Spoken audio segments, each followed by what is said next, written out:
everyone, welcome back. We are back with another episode of Generative AI podcast series by Happiest Minds. I'm Pragya Sugandha and I head marketing for Generative AI business services globally at Happiest Minds. Today we have Shrikant Sominarayanan with us. He is the head of solutions and pre-sales for Generative AI business services. He has 24 plus years of experience in technology and IT industry, and he's very passionate about innovation and engineering. Welcome, Shrikant. So Shrikant, how is generative AI impacting the overall industry? Generative AI is having a transformative impact across all industries, right?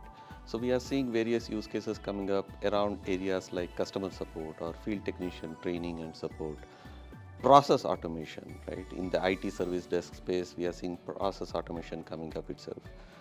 There is also a lot of interest on creating virtual assistants for various different kind of functions. So for example, a legal personnel who has to go through multiple different contracts throughout the day, a virtual assistant for that kind of a function helps them increase their productivity by offering quick insights from the various different legal documents available within the enterprises, right?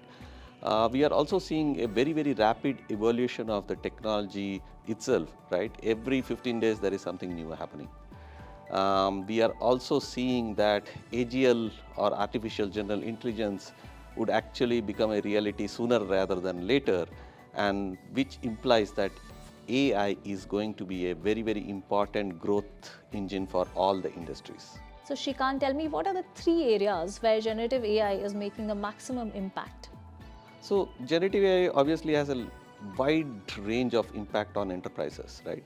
But the way we are seeing generative AI play out, there are a few areas where it could have a major impact. The first one being around information retrieval kind of play, wherein enterprises can deploy chatbots which leverages generative AI technology to be able to retrieve information very quickly from their knowledge bases. And this could be applicable for customer support, call centers, right, field technician trainings, virtual assistants, all different kinds of information retrieval mechanisms. The second one will be around content generation. And here again, we have seen recently OpenAI has already launched Sora, which allows you to create videos using text prompts. So generative AI can play a huge role in terms of being able to create content for marketing, content for sales, as well as casual content which you can share through social media channels. We are also seeing generative AI make a huge impact on the engineering function of enterprises, right? We are seeing deployment of code whisperers, co-pilots, so that developers can use these tools to have better productivity. Secondly, synthetic data generation allows AI developers to train their models faster, and this helps them preserve data privacy as well as get better tuned models for deployment. So Shrikant, help us burst three most important myths around generative AI. Several myths around generative AI. The most common one being that the generative AI would replace human beings, it will lead to job cuts, but that's not the intent behind generative AI at all. Generative AI is best used as a tool to assist humans, so it should be treated like a virtual assistant rather than a replacement for the humans. The second assumption is generative AI is unbiased and always correct, right? Again, generative AI is as good as the data that it is trained on, and since the data is being generated by humans, the biases of the humans also come into picture, right? And the accuracy of the output again also depends on how well you do the prompt engineering and how well the models have been generated. For example, with GPT-4, it fails to answer a question on prime numbers correctly. Every time you ask, it gives you a different answer, and none of them are correct, right? So it needs a lot more maturity, it needs a lot more careful thought process on how you use generative AI models so that you ensure that the biases the accuracy can be better. The last one around the myth is that the bigger AI model is always better, right? But that's not true. There is scenarios where you can actually deploy smaller models, and this would result in more efficiency for the businesses.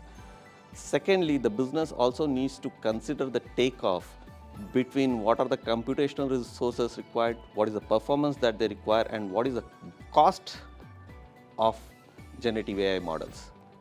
Based on this, a smaller model could be more useful, more efficient for them rather than a bigger model. So Shrikant, how has Happiest Minds implemented Gen AI? Happiest Minds has embraced generative AI to provide better services for our customers, right? A few examples that I can quote. One is we are adopting generative AI internally to improve the way our support functions perform better, whether it be legal functions, where we have developed a contract chatbot for them to enable them to query various different SOWs, POs, and get quick insights. There are also co-pilots being used by the developers to improve their productivity. Developers are also using generative AI to understand more about the code, get more knowledgeable insights into code, and so on and so forth. Secondly, we are also training all our people on generative AI. The entire workforce, right? And the content is customized based on their function. So for example, if it's a business analyst, it's more business oriented training for them on generative AI. If it is developers, it's more around co-pilots.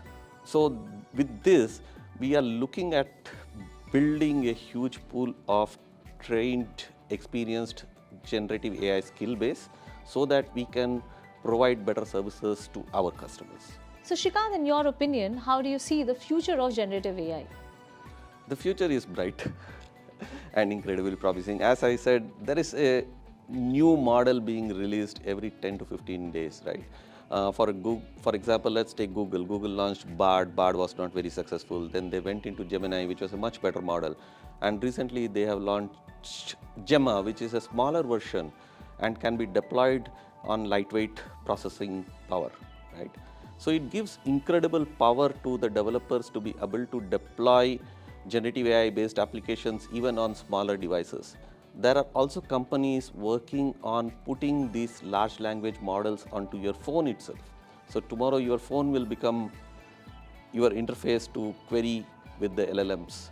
So from that perspective, there is definitely going to be a huge amount of disruption that generative AI brings to the enterprises. But we also need to be mindful of certain challenges as we adopt generative AI. For example, how do you ensure your data is protected? How do you ensure that you adopt ethical AI principles, right? And how do you ensure that you select the right use cases for implementation with your enterprises? So finally, Shrikant, tell us, why should anyone join the Happiest Minds Generative AI Business Services Unit? Happiest Minds has always been in the forefront of adopting new technologies. That's kind of the DNA, right? And what we have done is we have brought in a great focus on the generative AI by forming a dedicated business unit which just does generative AI, right? The advantage of this is it allows us to operate like a startup but have the support of a larger enterprise ecosystem at our back. So this helps us focus better on the technologies. So you should come join Happiest Minds if you are excited about learning new technologies, about leveraging these new technologies to help bring digital transformation for enterprises. Then this is the right place for you. Thank you so much, Shrikant, for being here with us and sharing your insights on what's happening in the space of generative AI.